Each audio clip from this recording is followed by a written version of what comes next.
कभी लगता है कि आपका बैंक अकाउंट हमेशा खाली रहता है, चाहे आप कितना भी कमा लें। आप अकेले नहीं हैं, हम सबसे पढ़ी लिखी जनरेशन हैं। फिर भी हम में से बहुत से लोग पैसे के मामले में खोया हुआ और खाली महसूस करते हैं।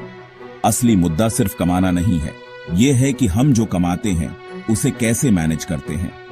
पैसा आता है लेकिन उतनी ही तेजी से गायब भी हो जाता है, अक्सर उन चीजों पर जिन्हें हमें खरीदने का शायद ही याद रहता है।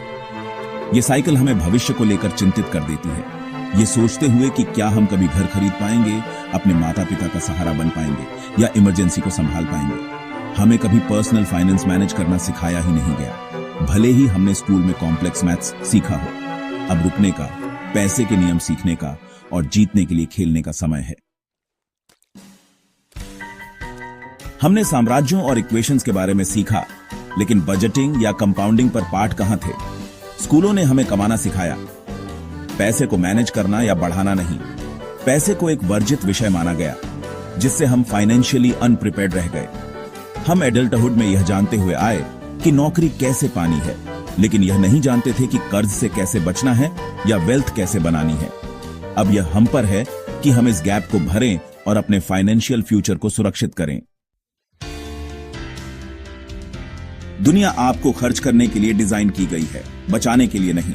हर ऐप, एड और नोटिफिकेशन आपके खर्च करने की इच्छा को ट्रिगर करने के लिए डिजाइन किया गया है। सोशल मीडिया और मार्केटिंग एफओएमओ पैदा करते हैं, जिससे आपको लगता है कि फिट होने के लिए आपको खरीदना होगा। यह सिस्टम चाहता है कि आप एक कंज्यूमर बने, न कि एक वेल्थ बिल्डर। आजाद होने का मतलब है हर खरीद पर सवाल उठाना और एक मेंटल शील्ड बनाना। बचाना और इन्वेस्ट करना इस सिस्टम के खिलाफ विद्रोह का काम है।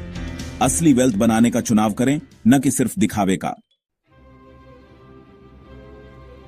हमारा दिमाग तुरंत रिवॉर्ड चाहता है।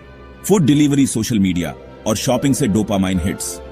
तत्काल संतुष्टि की यह लत बचत और निवेश को बोरिंग और मुश्किल बना देती है। सोशल मीडिया दूसरों के साथ कदम से कदम मिलाने की इच्छा को बढ़ा देता है, जिससे हम कर्ज की ओर धकेले जाते हैं। क्रेडिट कार्ड से अभी खरीदना और बाद में भुगतान करना आसान हो जाता है, जिससे हम कर्ज के चक्र में फंस जाते हैं। खरीदने का हाई फीलिंग खत्म हो जाती है, लेकिन भुगतान का तनाव बना रहता है। आजाद होने के लिए अपनी बचत को बढ़ते हुए देखने में संतुष्टि पाएं, न कि सिर्फ नई चीजें खरीदने में। अपने दिमाग को शॉर्ट टर्म प्लेजर के बजाय लॉन्ग टर्म रिवॉर्ड्स को महत्व देने के लिए फिर से ट्रेन करें। यही असली फाइनेंशियल फ्लेक्स है। वेल्थ बनाना बड़ी जीत के बारे में नहीं है, यह छोटी लगातार आदतों के बारे में है। वेल्थ वह है जो आप रखते हैं, न कि वह जो आप दिखाते हैं। अपनी इनकम का एक छोटा सा प्रतिशत बचाकर शुरुआत करें, फिर धीरे धीरे इसे बढ़ाएं। रोज की फिजूल खर्ची को छोटी बचत से बदलें। घर पर कॉफी बनाएं, कैब लेने के बजाय पैदल चलें, ऑनलाइन खरीदने से पहले 24 घंटे इंतजार करें। ये आदतें मामूली लगती हैं, लेकिन समय के साथ वे कंपाउंड होती जाती हैं। अपनी बचत को ऑटोमेट करें ताकि यह बिना सोचे समझे हो जाए। अपनी प्रोग्रेस को ट्रैक करें और छोटे छोटे माइलस्टोन सेलिब्रेट करें। सिर्फ लक्ष्य तय करने के बजाय सिस्टम बनाने पर ध्यान दें। कोई भी यह कर सकता है, कंसिस्टेंसी ही सीक्रेट है। आपकी आदतें आपके फाइनेंशियल फ्यूचर को आकार देती हैं।